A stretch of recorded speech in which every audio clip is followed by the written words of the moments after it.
предприниматели отреагировали на это решение из разных городов. Сегодня участники акции протеста против карантина выходного дня на несколько часов заблокировали движение по трассе Киев-Чоп в селе Белая Крыныця Ровенской области, а вчера протестовали рестораторы под Кабмином. И то же самое можно было видеть и в Херсоне.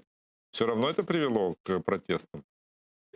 Да, ви знаєте, що дуже сильно бракує від Кабінету Міністрів, від взагалом того, що український народ називає владою, це розрахунків.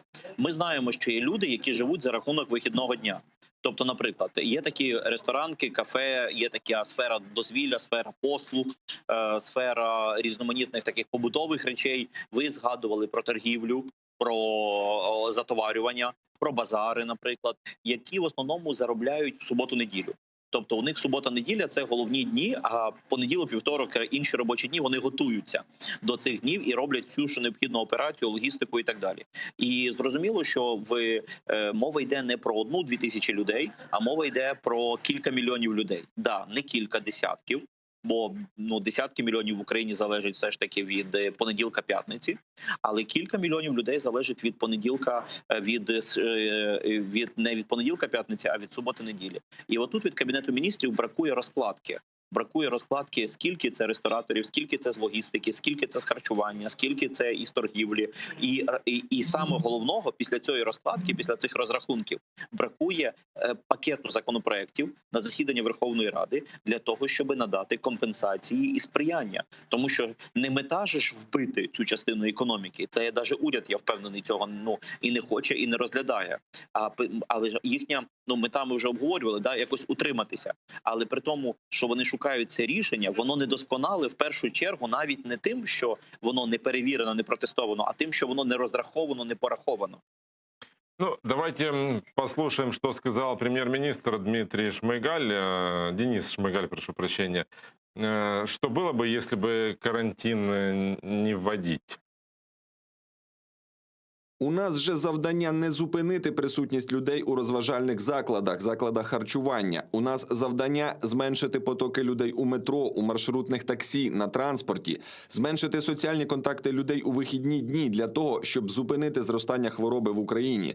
Тому що, якщо нічого не зробити, вже 10-15 грудня медична система не зможе приймати жодну людину. Місць у лікарнях не буде навіть в коридорах. Ну, это такая позиция. Насколько... Меня все равно смущают слова, надо, чтобы не было скопления людей, вот именно в выходные дни. А почему выходные?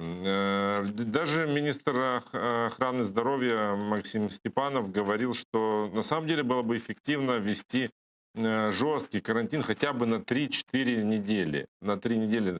Неужели это не по силу нашей экономики? Це не по силах і не по карману головне. Тобто, з точки зору того, щоб чи можна це реально зробити, реалізувати і забезпечити за допомогою поліцейського контроля, можна по силу. Але, Романе, згадайте, що казав Ємець, попередник міністра охорони здоров'я перед Степановим.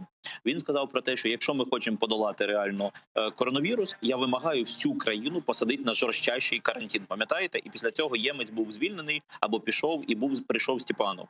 Чому? Тому що очевидно, що ви показуєте розбіжність у словах між Степановим і Шмигалем. Коли Степанов говорить про те, що треба на 3-4 тижні все-таки країну на повний карантин, а Шмигаль говорить про те, що тільки на вихідні дні і запроваджує карантин вихідного дня на своїх засіданнях уряду.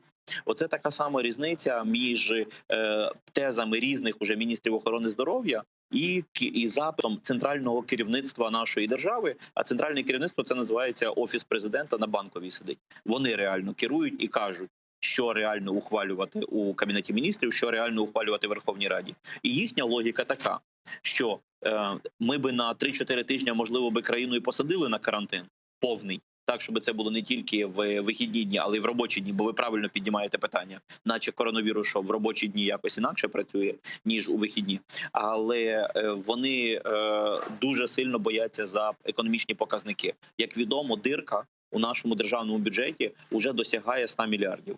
І точна цифра ще невідома, не зрозуміло до кінця року, але вже зараз, листопад місяць, через буквально тиждень-два стане зрозуміло повну цифру, скільки в нас не вистачає грошей для покриття самих базових потреб державного бюджету. І якщо в цей момент якщо в цей момент запровадити тотальний карантин, доходи впадуть так само стрімко і різко, як впали весною, тоді, коли ми це вже проходили.